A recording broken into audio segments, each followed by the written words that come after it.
Bismillahirrahmanirrahim. Assalamualaikum warahmatullahi wabarakatuh.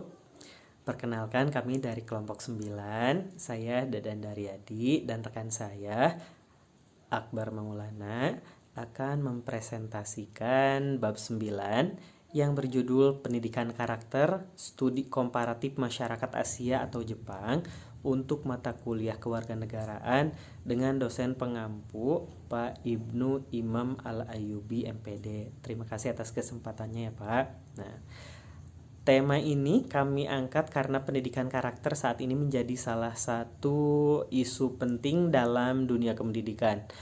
Kemajuan ilmu pengetahuan dan teknologi tidak selalu diiringi dengan perkembangan moral dan karakter peserta didik. Oleh sebab itu, pendidikan tidak cukup hanya berorientasi pada aspek akademik, tetapi juga harus mampu membentuk manusia yang memiliki nilai moral, tanggung jawab, disiplin, serta kepedulian sosial. Dalam presentasi ini kami akan membahas bagaimana Jepang dan Indonesia membangun sistem pendidikan karakter berdasarkan budaya dan nilai-nilai sosial yang berkembang di masing-masing negara, serta bagaimana implementasinya dalam kehidupan sekolah dan masyarakat. Kita mulai dengan pendahuluan.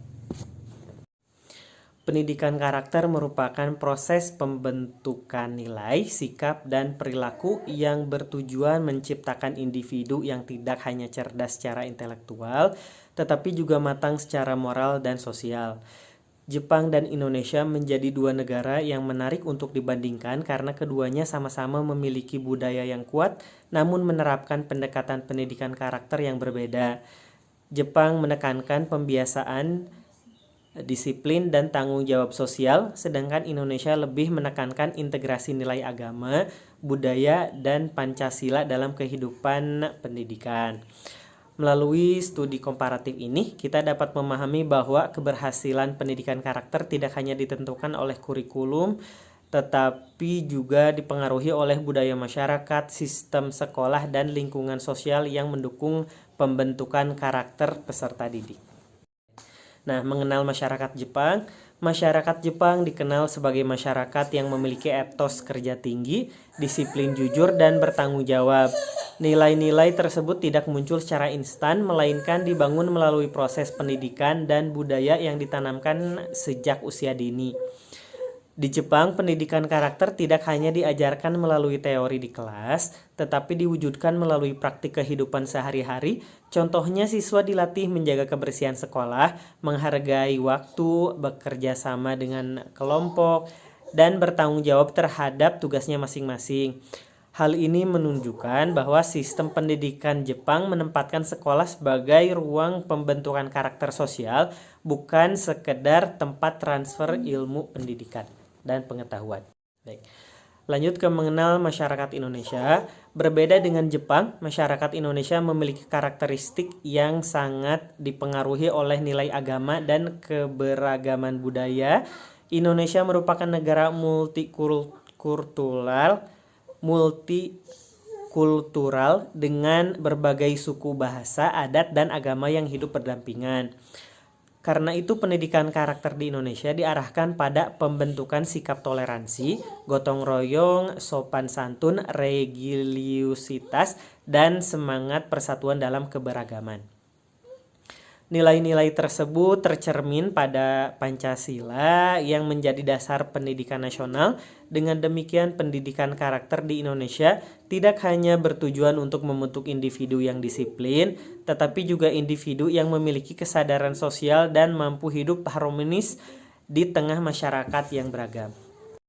Baik, kita lanjut ke karakteristik budaya sekolah Jepang. Budaya sekolah di Jepang sangat menekankan pembiasaan dan kedisiplinan. Nilai karakter dibangun melalui aktivitas nyata yang dilakukan secara konsisten setiap hari. Contohnya, siswa membersihkan kelas dan lingkungan sekolah secara mandiri tanpa bergantung pada petugas kebersihan.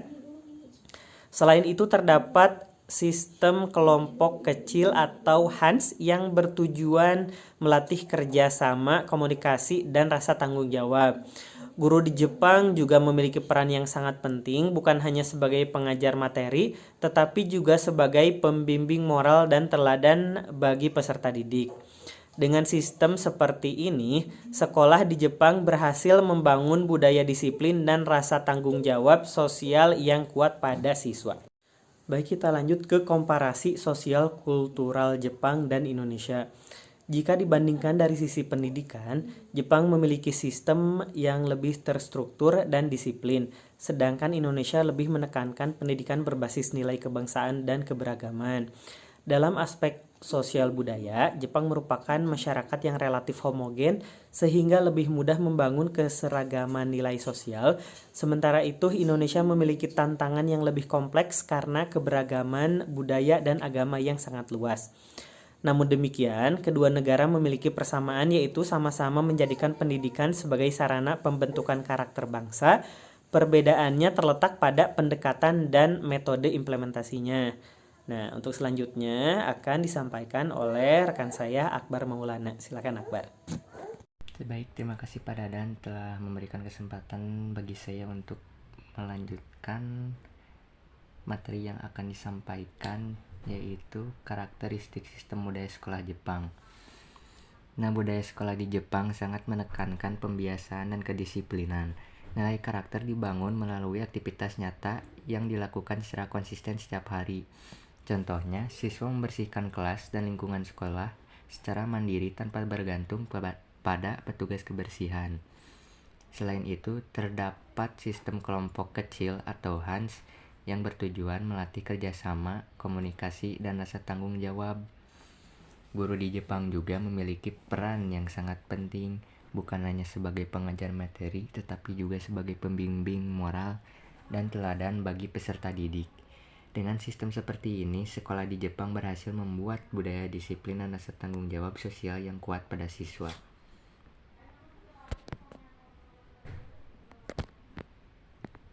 Nah, yang di sini ada poin ketiga yaitu kegiatan dan struktur sekolah.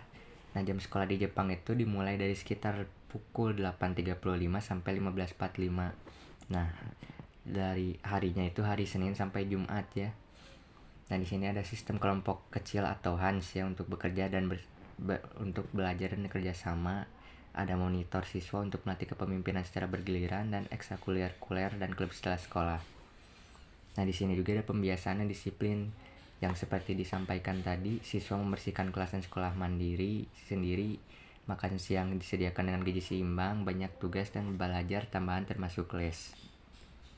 Nah, kita masuk ke karakteristik sistem budaya sekolah di Indonesia ya.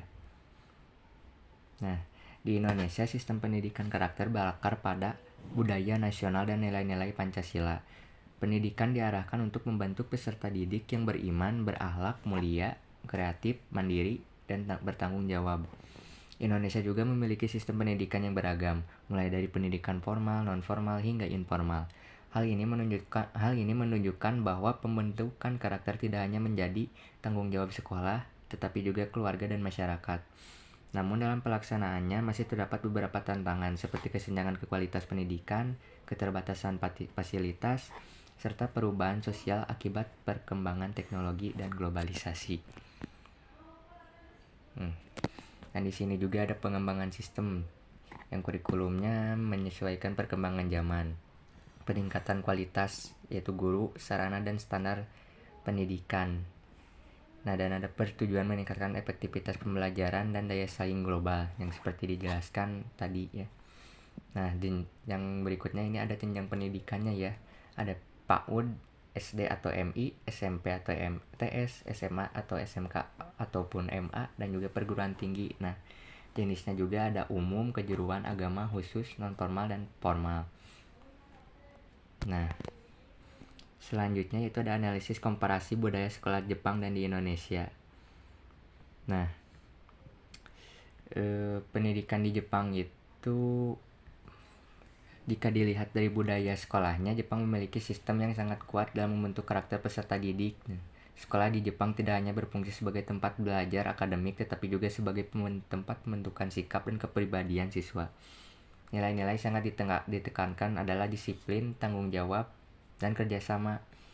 Hal tersebut dapat dilihat dari kebiasaan siswa Jepang yang aktif membersihkan kelas, dan lingkungan sekolah secara mandiri tanpa bergantung kepada petugas kebersihan. Selain itu, mereka juga dibiasakan bekerja dalam kelompok kecil serta memiliki sistem monitor kelas yang dilakukan secara bergiliran untuk melatih rasa tanggung jawab dan jiwa kepemimpinan. Nah, dan penggunaan seragam di sekolah di Jepang juga memiliki makna penting, yaitu untuk menumbuhkan rasa kebersamaan, kesetaraan, dan mengurangi perbedaan sosial antar siswa. Dalam prosesnya, guru dan pihak sekolah memiliki peran besar dalam membentuk karakter dan kepemimpinan peserta didik melalui pembiasaan sehari-hari. Sementara itu, budaya sekolah di Indonesia adalah berlandaskan pada keberagaman budaya dan nilai-nilai nasional yang bersumber dari Pancasila. Pendidikan karakter di Indonesia menanamkan nilai kejujuran, disiplin, dan bertanggung jawab sebagai bagian penting dalam pembentukan peserta didik. Sistem pendidikan Indonesia juga lebih beragam karena mencakup pendidikan formal, non-formal, dan informal. Hal ini menunjukkan bahwa pendidikan karakter tidak hanya menjadi tanggung jawab sekolah, tetapi juga keluarga dan masyarakat. Namun dalam pelaksanaannya, Indonesia masih menghadapi beberapa tantangan seperti penyesuaian kurikulum terhadap perkembangan zaman, kualitas pembelajaran yang belum merata, serta keterbatasan fasilitas pendidikan di beberapa daerah. Dari perbandingan tersebut dapat dipahami bahwa Jepang lebih menekankan pembentukan karakter melalui budaya, disiplin, dan pembiasaan yang konsisten, sedangkan Indonesia lebih menekankan pendidikan karakter berbasis nilai kebangsaan dan keberagaman sosial budaya. Nah, selanjutnya yaitu ada praktik pendidikan moral di sekolah Jepang ya. Nah, salah satu keunggulan pendidikan karakter di Jepang adalah adanya pendidikan moral yang dikenal dengan istilah kokoro kyoiku atau pendidikan hati. Pendidikan moral ini bertujuan membentuk peserta didik yang memiliki kesadaran diri, empati, tanggung jawab, serta kemampuan hidup bermasyarakat. Metode pembelajarannya tidak bersifat menghafal, tetapi lebih menekankan refleksi, diskusi, pengalaman nyata, dan pembelajaran kontekstual. Dengan demikian, siswa didorong untuk memahami nilai moral melalui pengalaman hidup sehari-hari. Pendekatan ini menunjukkan bahwa pendidikan karakter akan lebih efektif apabila diterapkan melalui pembiasaan dan pengalaman langsung, bukan sekedar teori.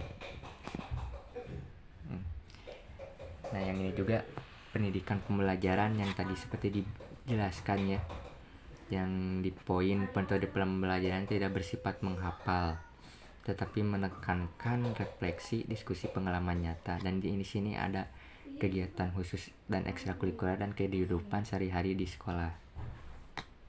Dan fokus nilai moralnya itu hubungan dengan diri sendiri, orang lain, masyarakat dan negara, alam dan kehidupan. Nah, berdasarkan pembahasan yang telah kami sampaikan, dapat disimpulkan bahwa Jepang dan Indonesia sama-sama menempatkan pendidikan karakter sebagai bagian penting dalam sistem pendidikan nasional. Jepang lebih menekankan pendidikan karakter sebagai bagian penting dalam sistem pendidikan nasional.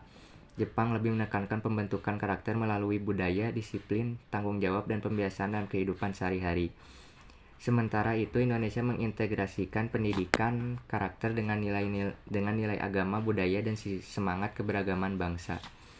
Dari studi komparatif ini, kita dapat memahami bahwa keberhasilan pendidikan karakter memerlukan sinergi antara sekolah, keluarga, dan masyarakat. Pendidikan karakter juga harus diwujudkan dalam tindakan nyata agar nilai-nilai moral tidak hanya dapat dipahami secara teori, tetapi benar-benar menjadi bagian dari kehidupan peserta didik. Sekian presentasi dari kelompok kami. Kami mengucapkan terima kasih dan mohon maaf apabila terhadap kekurangan dalam penyampaian materi kami. Wassalamualaikum warahmatullahi wabarakatuh.